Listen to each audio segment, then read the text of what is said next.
Assalamualaikum warahmatullahi wabarakatuh.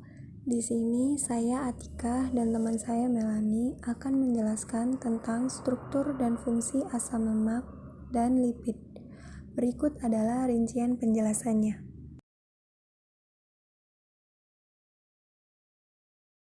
Baik, langsung saja pengertian lipid. Lipid berasal dari kata lipos atau bahasa Yunani yang berarti lemak. Secara definisi, lemak adalah senyawa organik yang terdapat di alam dan sukar larut dalam air, tetapi mudah larut dalam pelarut organik nonpolar, misalnya hidrokarbon atau ether.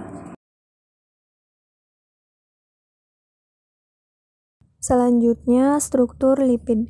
Yang pertama berdasarkan struktur kimia. Berdasarkan struktur kimianya, lipid adalah ester gliserida dengan jumlah atom dari 10 yang terbentuk dari reaksi esterifikasi antara asam lemak dan gliserol. Ester gliserida membentuk lemak dan minyak. Struktur asam lemak dan gliserol senyawa lipid adalah sebagai berikut. Asam lemak RCOOH atom C kurang dari 10. Gliserol atau gliserin C3H8O3 dengan nama kimia 1,2,3 propantriol.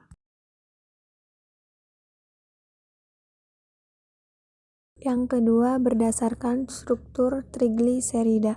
Berdasarkan struktur trigliserida, lipid dibagi menjadi dua jenis yaitu lemak dan minyak. Lemak dan minyak tergolong senyawa trigliserida atau triasil gliserol yang berarti senyawa yang memiliki 3 gliserol. 3 OH dari gliserol ini dapat diubah menjadi sejenis sisa asam atau berbagai jenis sisa asam. Rumus struktur dari lemak atau minyak adalah sebagai berikut. Pada gambar tersebut, R1 atau R2 atau R3 yang dimaksudkan adalah rantai hidrokarbon dengan jumlah atom karbon dari 3 sampai 23, tapi paling umum dijumpai adalah 15 atau 17.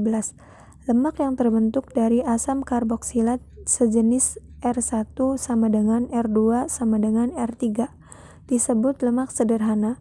Jika terbentuk dari 2 jenis atau 3 jenis asam karboksilat disebut campuran.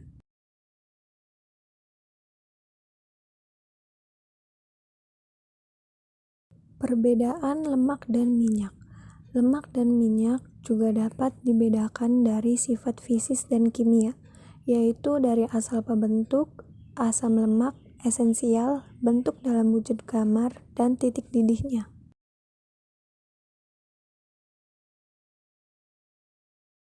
Jenis reaksi kimia pada lipid. 1. Reaksi pembentukan hidrolisis. Reaksi pembentukan hidrolisis adalah dua reaksi yang saling berkebalikan. Reaksi kimianya adalah sebagai berikut. Reaksi pembentukan lemak atau esterifikasi. Asam lemak plus gliserol menjadi lemak plus air. 2. Reaksi saponifikasi atau penyabunan. Reaksi saponifikasi atau penyabunan adalah campuran lemak dan basa kuat yang menghasilkan sabun atau garam lemak dengan gliserol. Reaksi kimia dari reaksi saponifikasi adalah sebagai berikut. Lemak plus basa kuat menjadi garam lemak atau sabun plus gliserol. 3. Reaksi hidrogenasi. Reaksi hidrogenasi adalah reaksi penjenuhan lemak yang mengubah wujud lemak menjadi bentuk padat. Reaksi hidrolisis lemak.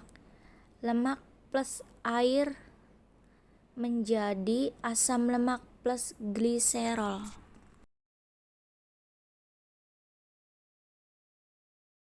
Manfaat lipid bagi kehidupan sehari-hari. Lipid memiliki peranan yang sangat penting dalam metabolisme makhluk hidup. Contohnya adalah sebagai berikut. Sebagai sumber energi insulasi termal atau panas. Sebagai pelindung organ tubuh, sebagai sumber vitamin atau makanan. Reaksi turunan lipid. Senyawa lipid memiliki reaksi turunan yaitu terdiri atas fosfolipid dan steroid. Penjelasan dan perbedaan antara keduanya sebagai berikut, yaitu 1. Fosfolipid. Fosfolipid adalah turunan lipid yang gugus hidroksi pada gliserolnya diganti dengan asam karboksilat dan asam fosfat. Yang kedua, steroid. Steroid adalah turunan lemak yang tidak mengandung asam lemak dan gugus ester. Asam lemak. Asam lemak adalah asam organik yang terdapat sebagai ester trigliserida, baik yang berasal dari hewan atau tumbuhan. Asam tersusun dari komponen hidrofobik tidak larut dalam air, berubah rantai hidrokarbon, dan komponen hidrofilik berupa gugus karboksil. Asam lemak disebut juga asam karbosilat yang memiliki rantai panjang yang diperoleh dari hidrolisis lemak atau minyak dari tumbuhan atau hewan.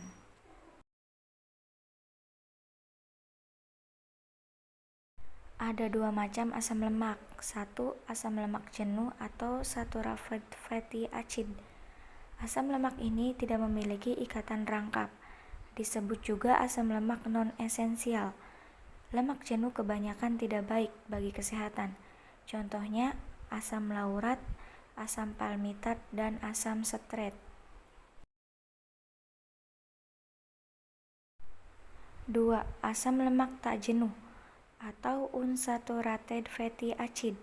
Asam lemak yang memiliki satu atau lebih ikatan rangkap. Disebut juga asam lemak esensial. Lemak tak jenuh lebih disukai, dikatakan lebih aman.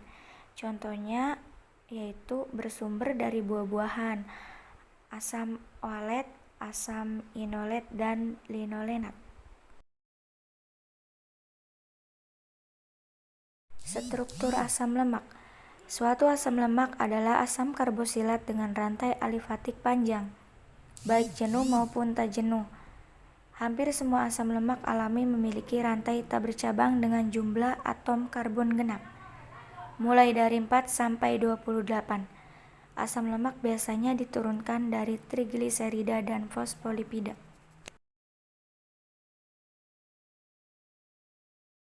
Fosfolipid. Fosfolipid ini adalah komponen utama pada membran sel lapisan lemak. Fosfolipid terbentuk dari gliserol dengan dua gugus alkohol yang membentuk gugus ester dengan asam lemak, dan satu gugus alkohol membentuk gugus ester dengan asam fosforat. Trigliserida. Pada lemak, satu molekul gliserol mengikat 3 molekul asam lemak. Lemak adalah trigliserida yang dibentuk dari reaksi esterifikasi antara asam lemak dengan gliserol. Glikolipid. Glikolipid adalah molekul-molekul lipid yang mengandung karbohidrat. Glikolipid dapat diturunkan dari gliserol atau pingosine dan sering dimakan gliserida atau sebagai sphingolipida. Sekian penjelasan dari kami, kurang lebihnya mohon maaf. Terima kasih. Wassalamualaikum warahmatullahi wabarakatuh.